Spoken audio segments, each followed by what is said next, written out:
प्रणाम दोस्तों, कैसे हैं आप सब। आप सबका एक बार फिर से हार्दिक स्वागत है आपके अपने YouTube चैनल महाकाल भक्ति ज्ञान में। दोस्तों, आप सभी को छठ पूजा की हार्दिक शुभकामनाएं। छठ पूजा व्रत जिसे सूर्य षष्ठी भी कहा जाता है, यह छठ पूजा कार्तिक माह के शुक्ल पक्ष की षष्ठी को मनाई जाती है। छठ पूजा का पर्व 4 दिनों तक मनाया जाता है। यह पर्व चतुर्थी से सप्तमी तक चलता है।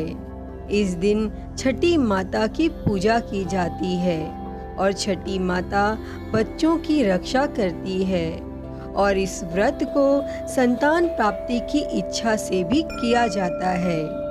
इस दिन भगवान सूर्य देव की विशेष पूजा का विधान है। इस पूजा के द्वारा भगवान सूर्य देव को धन्यवाद दिया जाता है कि जिनकी कृपा से ही इस पृथ्वी पर जीवन संभव हो पाया है और जो हमें आरोग्य प्रदान करते हैं। दोस्तों, भगवान सूर्य देव ही एकमात्र ऐसे देव हैं जिन्हें हम प्रत्यक्ष देख सकते हैं। दोस्तों, इस त्योहार को बिहार, झारखंड, उत्तर प्रदेश एवं भारत के पड़ोसी देश नेपाल में हर्षोल्लास एवं नियम निष्ठा के साथ मनाया जाता है। इस त्योहार में देवी षष्ठी माता एवं भगवान सूर्य देव को प्रसन्न करने के लिए स्त्री और पुरुष दोनों ही व्रत रखते हैं। इसमें गंगा स्नान का महत्व सबसे अधिक होता है। दोस्तों, लोक मान्यताओं के अनुसार सूर्य षष्ठी या छठ व्रत की शुरुआत रामायण काल से ही हुई थी। इस व्रत को सीता माता समेत द्वापर युग में द्रौपदी ने भी किया था और साथ ही यह भी मान्यता है कि अस्त होते सूर्य देव को अर्घ्य देने की परंपरा से हर तरह की समस्या से आप निजात पा सकते हैं। और इस दिन षष्ठी देवी की कथा भी सुनी जाती है। दोस्तों, छठ पूजा व्रत की कई पौराणिक कथाएं प्रचलित हैं, जो कि इस प्रकार हैं। पहली कथा है राजा प्रियव्रत और उनकी पत्नी मालिनी की। पौराणिक मान्यता के अनुसार राजा प्रियव्रत और उनकी पत्नी मालिनी की कोई संतान नहीं थी और इस बात से राजा रानी बड़े दुखी रहते थे। एक दिन उन्होंने संतान प्राप्ति के लिए महर्षि कश्यप से पुत्रेष्ठि यज्ञ करवाया और यज्ञ संपन्न होने के बाद महर्षि ने मालिनी को खीर दी और खीर का सेवन करने से मालिनी गर्भवती हो गई और 9 महीने बाद उसने एक पुत्र को जन्म दिया, लेकिन उसका पुत्र मृत जन्मा। तब इस बात का पता लगते ही राजा बहुत दुखी हुआ और निराशा की वजह से आत्महत्या करने का मन बना लिया। परंतु जैसे ही राजा ने आत्महत्या करने की कोशिश की, उनके सामने भगवान की मानस पुत्री देवसेना प्रकट हुई और उन्होंने कहा कि मैं षष्ठी देवी हूँ और मैं लोगों को पुत्र का सौभाग्य प्रदान करती हूँ। इसके अलावा जो सच्चे मन से मेरी पूजा करते हैं, उनकी सभी मनोकामना पूर्ण होती है। यदि राजन तुम मेरी विधि विधान से पूजा करोगे तो मैं तुम्हें पुत्र रत्न प्रदान करूंगी।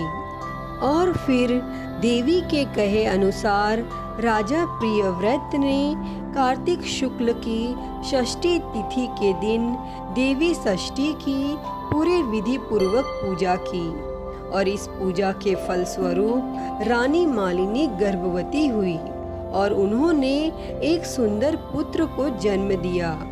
दोस्तों, तभी से छठ का पावन पर्व मनाया जाने लगा।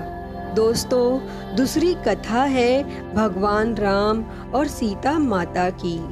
एक मान्यता के अनुसार लंका पर विजय पाने के बाद राम राज्य की स्थापना के दिन कार्तिक शुक्ल षष्ठी को भगवान राम और माता सीता ने उपवास किया और सूर्य देव की पूजा की तथा सप्तमी को सूर्योदय के वक्त फिर से अनुष्ठान कर भगवान राम और माता सीता ने भगवान सूर्य देव से आशीर्वाद प्राप्त किया था और यही परंपरा अब तक चली आ रही है।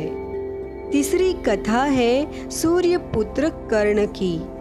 पौराणिक मान्यताओं के अनुसार सबसे पहले सूर्य पुत्र कर्ण ने भगवान सूर्य देव की पूजा शुरू की और कर्ण भगवान सूर्य देव के परम भक्त थे और वह प्रतिदिन घंटों कमर तक पानी में खड़े होकर भगवान सूर्य को अर्घ्य देते थे और भगवान सूर्य की कृपा से ही वह एक महान योद्धा बने।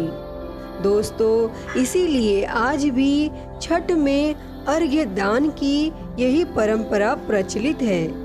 दोस्तों, चौथी और आखिरी कथा है द्रौपदी की। पौराणिक कथा के अनुसार महाभारत काल में जब जुए में पांडव अपना सारा राजपाट हार गए थे, तब द्रौपदी ने छठ व्रत रखा था और द्रौपदी के व्रत से प्रसन्न होकर षष्ठी देवी ने पांडवों को उनका खोया हुआ राजपाट वापस दिला दिया था। दोस्तों, इसी तरह छठ का व्रत करने से लोगों के घरों में सुख समृद्धि और खुशहाली बनी रहती है तथा लोक परंपरा के अनुसार सूर्य देव और छठी मैया का संबंध भाई बहन का है। इसीलिए छठ के मौके पर भगवान सूर्य की आराधना फलदायी मानी गई है।